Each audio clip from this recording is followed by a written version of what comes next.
I would like to thank the organizers for the possibility of being here. That is a tremendous honor to be invited. And also, it's challenging to be presenting what is happening in South America in 25 minutes. So I just want to present myself. My name is Marilia Nuti.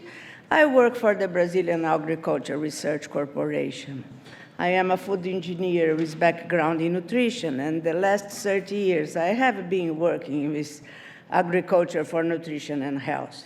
So what I did was try to contact a lot of different people in different countries and try to give an overview to you for today, because I will not enter the specific in legislation or a specific research, but I want to do an overview in what we have in the Latin America market. How is it? What are the trends in Brazil? What we have from consumer perception in Latin America? What are our research efforts to reach the market? And are we from research supporting public policies? And does we have ecosystem for the startups? Challenges and opportunities. So I want just to take a look and remember, the title of my presentation was South America, but I had to include Mexico, so I just moved it to Latin America. So I hope you cope with that. So the first thing, if we see a global overview, we see that Latin America is a growing market, but is not as big market as Europe, not only for growth, but also for the plant-based milk retail. But we see that this is a growing market, and it's a market that was around $270 to $80 million, and also for milk, almost $1 billion. So we have to pay attention on these numbers. And why we see, although we have different perspectives, and it's very hard to talk about her presentation, showing that it's maybe not so good to eat the plant-based, but everything that I look at that, if the plant-based is increasing, and that we have benefits not only for the health, but also because we have benefits regarding the deforestation, the gas emission for the land. And we need to go on the initiatives on that, because we have 90% fewer emissions of gases and 90% less land and water usage. So it's better, try to pay attention on that when we talk about plant-based. So, and if we go to the Latin American perspective, Brazil is the plant-based food and beverage market that is expected to go in this period. Although we have Mexico too, Brazil is the one that is growing quick. And why is this happening? We are having an annual growth exceeding 20%. And then we think, okay, and how is this happening? I think as what I'm going to try to show is that we have research, we have ingredients, we have biodiversity. So everything of this is happening together. So if we think that in 2003 alone, Brazil retail sales of plant-based meat and seafood plant reached 1.1 billion reais, a 38% increase compared to the previous year. The total volume in tons of products sold also grew significantly, with a 22% rise compared to the previous period. But plant-based milk is the most successful category in the global market, with 60% of plant-based market share. So everything that is showing a growth of 9.5%, with sales retailing for 6,073 million in 2003. It's important to pay attention to this because if we transition to a plant-based diet, is a key strategy to decarbonize Latin America and the Caribbean. This shift could create 19,000 million new jobs, despite an estimated loss of 4.3 million in the traditional animal-based agriculture by 2030. I put some of the references for everybody to check. And then I want to take a look at what are the brands that we are having in Latin America that are being successful. We have in Brazil the ones called the New Butchers, that is much loved meats and beef burgers, chicken tenders, and salmon fillets using only plant ingredients. And this is growing a lot. But we have, although I am from Brazil, I tried to look at what is going on in other markets. So in Chile, we have some, the product that is most so successful up to now is a sort of a mayonnaise that is based, it's a plant-based mayonnaise. And they have some increasing funding for this company that is not only producing the mayonnaise, but ice cream and milk substitutes. If we see on Brazil, go direct to Brazil, the most famous is Fazenda do Futuro, or Future Farmer, that was already cited today. It was founded in 2019 and is a Brazilian vegan startup with a line of meat alternatives, including burgers, meatballs, and sausages. It was already established as a foothold in international markets since its launch, including Chile, Mexico, Uruguay, and the Netherlands, and had an investment at US $21 million. And the company is now extending to Europe and Asia. So this is the one that we can find most in the supermarkets. And in Argentina is Tomorrow Foods.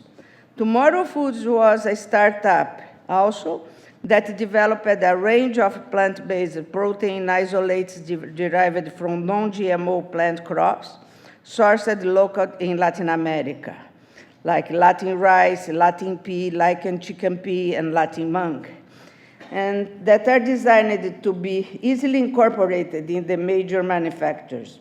Since its inception, just a few months ago, the company has tested its products with major food brands across Chile, Argentina, and Brazil. So, I had to take a look in Mexico, because in Mexico, the situation is a little bit different.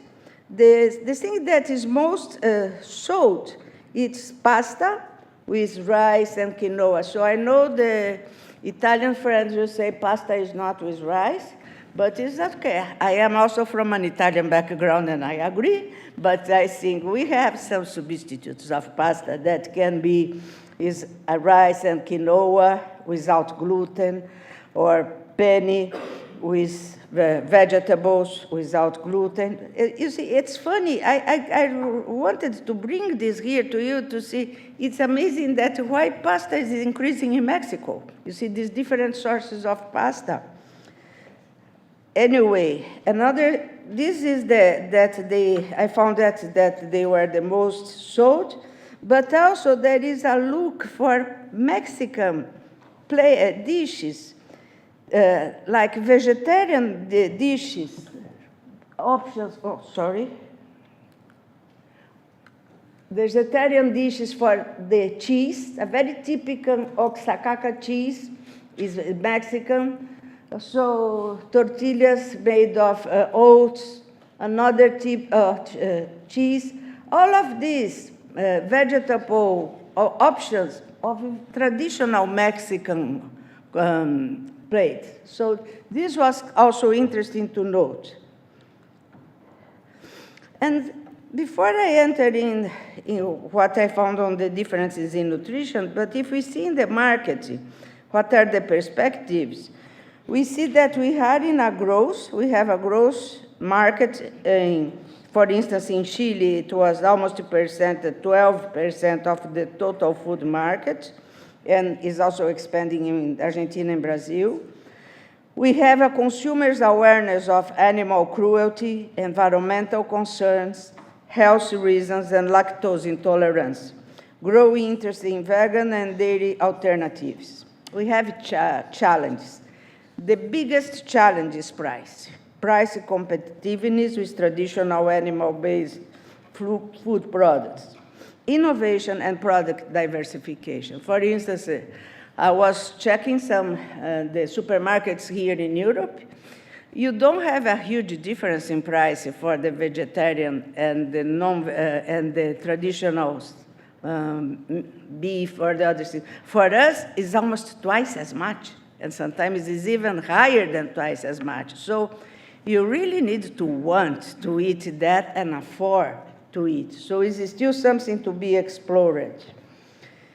And we have to have also to take a market outlook that is expected to continue growing, supported by consumer trends and increasing availability and options in supermarkets and restaurants. But if we don't have an upscale to lower the price, it will be a problem for the market in Latin America.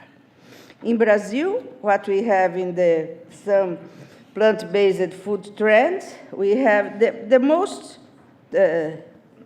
trend that is most known in Brazil are the non-dairy milks. So we have the soybean milk, the almond milk, the rice milk. We have also the burgers, and also we have now, when I say this, show this this escondidinho or empanado, these are traditional dishes that usually were made with meat, and nowadays are the frozen dishes that you can find in the supermarket using the plant-based. But you see one thing, why I put this? It was funny to see in the New York Times, this thing. Brazil is famous for its meat, but vegetarianism is soaring. So they just show not only the people doing some yoga on the beach or going for vegetarian options, or even showing the pictures of where they could be manufactured, but you see that this is more, as it was showed here before, for the younger generations. You see that this is a trend for the new generations. And again, for the ones that can afford it. So I will always point out this because we cannot assume that is everybody in Latin America that are going to be buying plant-based. And McKinsey just launched a research that was going to show that the appetite of consumer for novel ingredients. Novel ingredients offer the potential to decarbonize the food systems, enable regional and global food security, and respond to increased demand for flexitarian consumers. And novel ingredients as free dairy, cultured proteins, and miscellaneous proteins may play a significant role in the future of food thanks to their potential ability to secure and decarbonize food system. I put also one of the researchers in the institute that I work. She studies consumer research, and that was the attitude of the ice cream consumption if they have protein addiction. So if you add vegetable protein, and it was well accepted. So another thing that, as I work in a research institute, we did several research in order to see what are most of similar to the ones that have been presented up to now, with new technologies, with extruder, isolates, concentrates, with pea, lentils, and beans. And we did a lot with beans. Why beans? We have a lot of beans, not only in Brazil, but in Latin America. So it will be a good source for us for explore for the plant-based market. And I really wanted to call your attention for this company. They prepare all the alternative meat with cashew fiber. So do you know that how much is lost of cashew bagasse per year? It was lost, almost 1 million tons is lost. It goes to the garbage. Only because we have only the seeds, we have the juice, and we just took it out. So this company, we started research using the bagasse to prepare meatballs, burgers, kafta, and it was together with Embrapa. We developed this product that is already in the market, and it is being a hit. So sometimes I just wanted my few time here to call the attention that we need to pay attention what we have. We need to look at what we have in our market. So also to say that we, the Institute of Research, we support public decisions and policies. So this guide was prepared to support the Ministry of Agriculture in Brazil related to all the possible methods to produce all the plant-based alternatives. Not only in Brazil, but I want to call your attention that in Colombia, in several countries, we do biofortification. Biofortification is when you enhance the content of iron and zinc and vitamin A. So in Colombia, the high iron beans are already now in the market, not only as a soup, but as a high iron burger. And also we have the high zinc arepas. So this is very important because we are not highly processing the food, the vegetables, but we are trying to adapt to have it more nutritious the way the consumer is already used to it. Some of the publications done in Colombia, also regarding to degradation of carotenoid in mixture of cassava, wheat, and sweet potato, because we have cassava and sweet potato with a very high carotenoid content. But in order to reach the big companies, we have a trend that is everything is starting now with startups. So I found that you need an environment for transforming and possibility of have all the startups together with the big companies, with the government. So the Food Tech Hub Latam has a vision to create a cooperative, innovative environment with physical, intellectual infrastructure to create one of the best food innovation ecosystems. This Food Tech Hub has already more than 400 startups, and they are working together, and these are startups from all Latin America, and they are working together to check what is possible to reach the market. So what they call ecosystem, because they have universities, ventures, entrepreneurs, government, and industries all working together. And from here, I got 3 examples that I want to highlight today. One is this Amazonia start food. I really wanted to highlight, to show you that they can produce the meatballs with acai.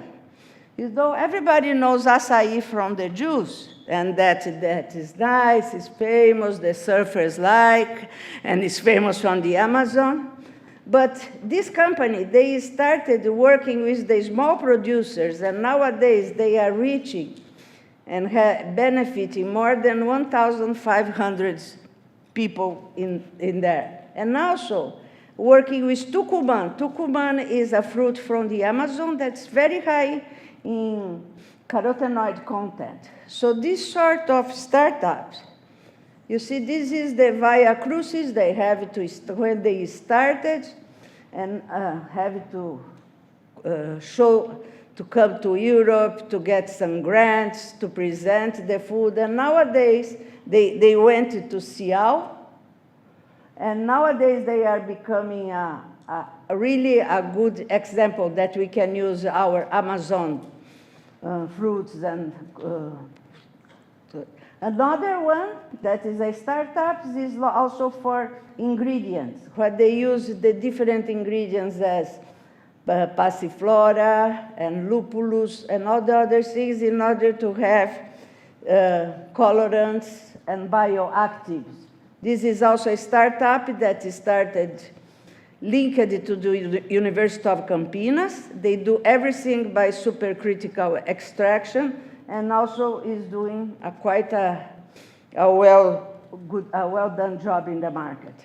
And the last one is from the fungi, that is also was a startup, is linked to the University of São Paulo, that they are also trying to do the fungi protein.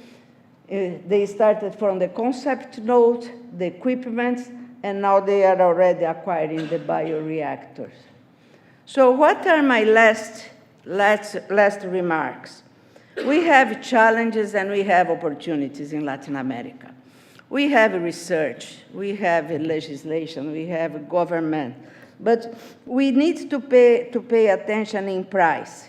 Plant-based products need to be price competitive with animal protein. However, the market's immaturity and economic factors, such as unfavorable exchange rates, still pose obstacles. We need some consumer education. Less than half of the consumers indicated awareness of novel ingredients, but they are unsure of how these ingredients are made. So we need to make it more clear. But it's good, one thing good that they read the label. I think Brazil has a tradition on labeling with all our labeling laws, and our consumers have a tendency to read the labels. We have health, taste, and sustainability to look at, innovation, and willingness to pay. Some people had the willingness to pay if they think that it will be beneficial. So this is something that we still need to explain more, to explore more. So we have drivers of demand, including the rising vegetarian population, concerns over health, environmental, and sustainability. Meat substitutes are trendy, and plant-based dairy alternatives, with double-digit growth rates reported for milk alternatives. Supermarkets are dedicating more shelf space to plant-based products. Nut products like walnuts, almonds, and pistachios are also in demand. But for me, understanding how consumers perceive novel ingredients, biotech startup brands, and other companies can shape this emerging market to help contribute to the building to a more sustainable and resilient food system. Thank you very much.